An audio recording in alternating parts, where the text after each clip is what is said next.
some of the stuff that I wanted to talk through a bit is maybe some things for first-time churchgoers, right? Because I think this is already a good start. Is if you're going to go to church for the first time, don't judge the entire church based off of who parked next to you, right? Because you don't know where that person came from. Yeah. I know, for me, like when I was young, my parents started going to church. Our family was a mess, and there's so many things that you learn not only about God and about Jesus, but about church culture, right? You start stepping into different churches, you start realizing they're very different. Yeah. But like, is there something that you would say to someone who's like, man, you know what? I'm finally doing this. I've been pushing off church for a long time. Finally going. What's like the... Yeah. And I always tell people you can never, ever make a decision off of one visit. Or two, 100%. or 3 or 4. Actually, a church in Austin, Texas that I just visited, the pastor every January does a 4-week challenge. And he asks new people, give us 4 Sundays.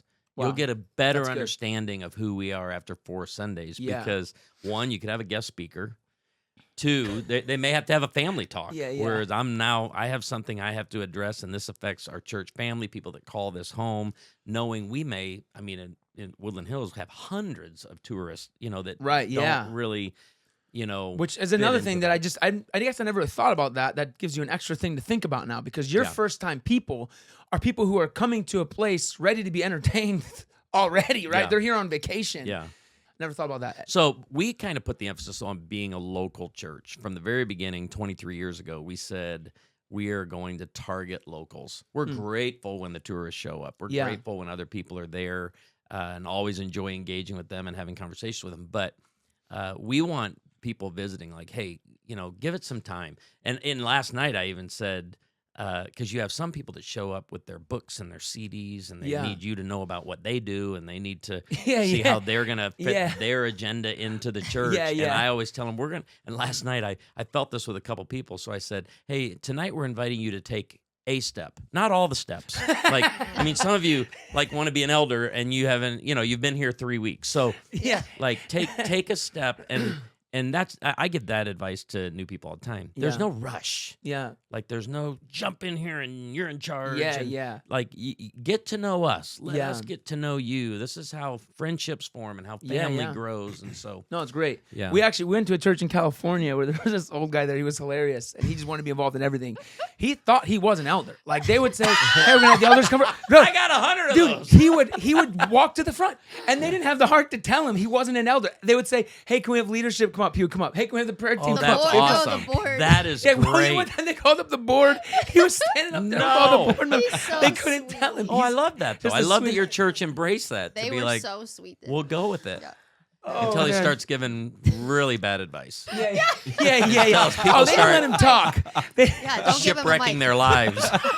Well, I talked to you're an elder. He's not really. So for me, when I think of like church stuff, because there's sometimes when I know that we have a friend that's going to go to church, and we know the church that they're going to, and it's like, when I was young, one of the first things that I learned that I need to do always, and I think I might have said this to you before, but I just always needed to have like at least 2 mints in my pocket, because I find myself going to these church services, and it was like, you just never know who's gonna pray for you, or like what's gonna happen. And no matter how like non-charismatic a church is, right? No matter how reserved, there's always that one lady who just smells like, she hasn't brushed her teeth since like the early 2000s, and she's like Liam Neeson, like, I will find you, I will pray for you. So this is my advice to people who are coming to church for the first time. Bring mints. Bring it both for yourself, because you can't offer someone a mint without, like, if I just said, hey dude, you should have a mint, but if I eat one and I'm like, hey, do you want one? And I have learned, I travel with prepackaged mints because I love Altoids. They're my favorite. Yeah. But then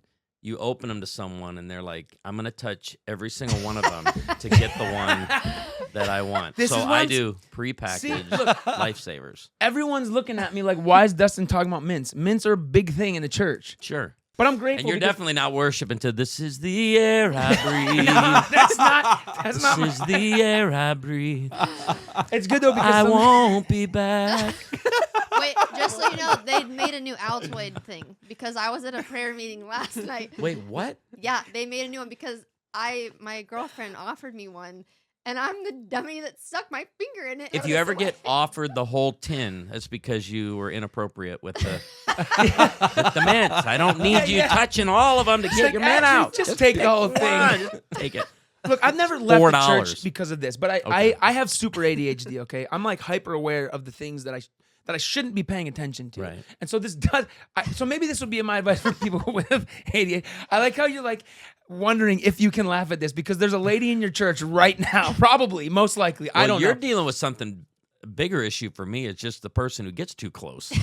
You know what I'm saying? Okay, maybe that's the thing. Yeah, I yeah. don't. I like a little. I have a little personal space. But that's what I'm saying. Most people probably would. But look, I'm just saying that if you find yourself in this situation, it's good to be prepared. Yeah, I agree. With 2 mints, one for you, and one is, do you want We one? have, if you go in our church, we have a cylinder that's about that tall. I love that. Full of mints. I'm telling you, mints are a thing at church. We have a guy in our church that he's older and advanced in years, and I can tell he's slowing down. Comes in every Sunday, kid you not, and fills both pockets. Like we've supplied him for the week. He also thinks he's on the board. Every time I walk by the welcome desk, the lady's got that bag of lifesavers going like this. She's filling it back I mean, people, we go through bags, and not just for the day. Yeah. Yeah. That is hilarious, dude.